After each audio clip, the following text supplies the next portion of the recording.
Good morning and welcome to AP Statistics. Today we're going to go over section 5.1, specifically how we use the random digit table to run probability simulation models. First thing is the homework, which was number 1 on 5.1a. It says the probability of rolling two six-sided dice and having the sum of the dice equal 7 is 1 over 6. Interpret the probability. There's a couple of good answers, but what I would say is this. For every 6 rolls, I expect one will have a sum of 7 in the long run. Does not mean I will get 1 in 6 to actually have a sum of 7, but it's a long run probability. Which leads us to part B. You roll 2 dice 6 times. Are you guaranteed to get a sum of 7 once? Explain. Of course not. What you're likely to see is that in the long run, 1/6 of the rolls will result in a sum of 7. It's called the law of large numbers. The more trials that are conducted, the closer our empirical probability comes to the theoretical. Number 2, to pass the time during a long drive, you and a friend are keeping track of the makes and models of cars that pass by in the other directions. At one point, you realize that among the last 20 cars, there hasn't been a single Ford. Currently, about 16% of cars sold in America are Fords. Your friend says, the law of averages says the next car is almost certain to be a Ford. Explain to your friend what he doesn't understand about probability. Let's first accept what the law of averages actually says, because your friend doesn't really understand what it says. If we had a finite source, and if we were drawing from that finite source without replacement, your friend's correct, because the chances would be increasing that we'd find a Ford. Think of a deck of cards. There's 52 cards in the deck. One of them is the ace of spades.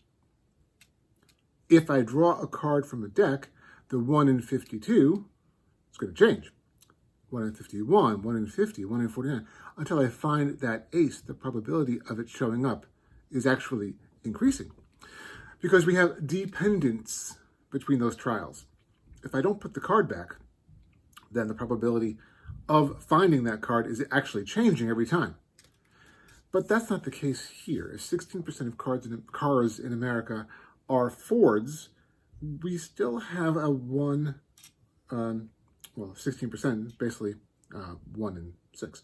So we're still looking at a 16% chance of each car being a Ford. And again, that presumes we have independence. If I'm driving near a Ford dealership and there's a delivery of Fords being test driven, well, obviously the chances of seeing a Ford are higher. If I'm nowhere near a Ford dealership, then they're lower. If I'm in Beverly Hills, there are much greater chances of seeing sports cars than there are of seeing a typical Ford. But if I'm in Detroit, Michigan, home of Ford, there's a higher chance of seeing a Ford. So again, it depends. But your friend is wrong because there's still a 16% chance of seeing a Ford on any given car that we pass. Okay, turn it over. A bag contains 10 equally sized tags numbered 0 through 9. You reach in and without looking, you pick 3 without replacement. Okay, so this time we're going to take 3 tags. But we're not going to put it back each time. It's not pick one, put it back, pick one, put it back. It's grab 3 tags. In this instance, please understand, in this simulation, when you're looking, if you're looking in 3-digit increments, you're actually going to skip the repeaters because that tag has already been collected. But let's go through this. You want to use simulation to estimate the probability that the sum of the 3 numbers is at least 18. Describe the simulation procedure, then use the random number table to carry out 10 trials of your simulation and estimate the probability. Mark on or above so it's easy to follow. First thing is understand the 4-stage model for probability simulation. The first is to state what you're trying to do. So here's my statement. I'm going to number my tags 0 through 9, 0 through 9. So a 0 in the random digit table represents tag number 0, a 3 is tag number 3, so on and so forth. Because I'm going to be taking 3 tags at a time, I'm going to look at the table in 3-digit chunks. Because again, each digit is a tag. Looking at 3 of them at a time is 3 tags. Because they're numbers 0 through 9, I don't have to omit anything, because every number that falls in the range of 0 to 9 is actually a tag I've numbered. But if in a pull of 3 I get a number repeating itself, I have to skip that one and go to the next, because again, that tag's already been counted.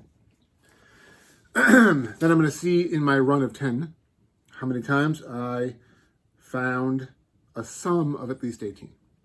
Okay, good.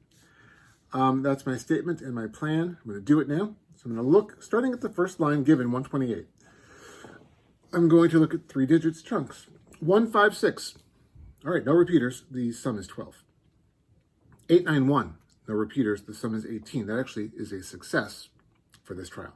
4227. Skip that second 2. I've already pulled tag number 2 in this trial. So 427. It's a sum of 13. That's a failure. The next 3 tags, 065. Sum is 11. Failure.